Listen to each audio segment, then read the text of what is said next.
Jacob's Quest, and today I just finished watching episode 5 of Star Wars Visions Volume 2. It is by Studio Mir, called Into the Dark Head, and it follows this girl from a village where there's the two giant statues, one of a Darksider, one of a Lightsider, and basically the rain falls, touching these statues onto the rocks, and then her people like read prophecies from the residue of these rocks from the rain, and so she goes to the Jedi Council one day, basically just saying like, hey, I think if we destroy the dark side statue, the head of the dark side statue, then we can turn the tide of this Sith war. And the Jedi are kind of just like, yeah, okay, that sounds interesting. And so they send a Jedi with her to go destroy these. And meanwhile, this Jedi who they send with her has been being pursued by a Sith who at some point earlier had killed his Jedi Master. And so they get pursued there by this Sith, and there's this pretty awesome fight, giant epic anime fight in the middle of the air where they're jumping from spaceship to statue to, all kinds of stuff. And basically they try to destroy the statues, except what they find is that as soon as they, attach all the bombs, the dark side and the light side coloring of the statue heads, they start mixing together. And so even if you were to destroy one, the other one would still just have dark side and light side inside of it. Basically just saying like, you can't just destroy the dark side. Like, it's not just that simple, right?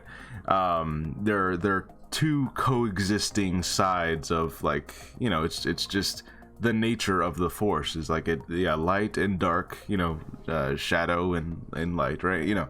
So it's not like you can just destroy evil like that, like or even the dark side, not necessarily evil, but just like, it's just this coexisting balance of nature kind of thing, anyway, so they do manage to kill the Sith, and then they basically just come to terms with the fact of like, hey, it's just, we don't know what's gonna come next in this, a war between the Jedi and the Sith, but there's always hope, just like there's always, fear of what might happen, so it's just that kind of acceptance of the balance of things, and that's basically where it ends. Yeah, there's not like there's not a whole lot more to take away from this episode, but it looked really nice.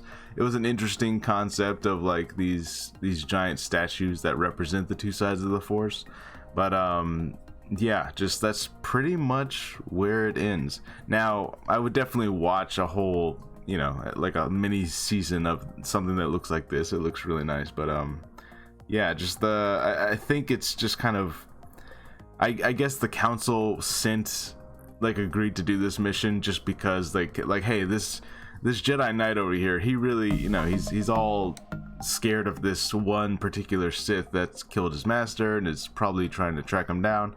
He probably needs to go on this mission, maybe they knew what was gonna happen, so he needed some sense of closure. So but other than that, I'm kind of like, well, why did they bother to that surely they knew that, destroying some statue on this one planet isn't actually gonna affect anything, but again, maybe it was just a lesson that he needed to learn, and the council was like, yeah, let's send him on this, he needs this right now. So anyways, I don't know, let me know what you guys think about this episode. I feel like there's not a whole lot to take away from it. It looked really, really nice, but ultimately I'm kind of left like, okay, it was pretty straightforward, and then at the end of it they're just like, yep, just can't really just destroy the dark side like that, it's part of nature just like the light side is. So okay.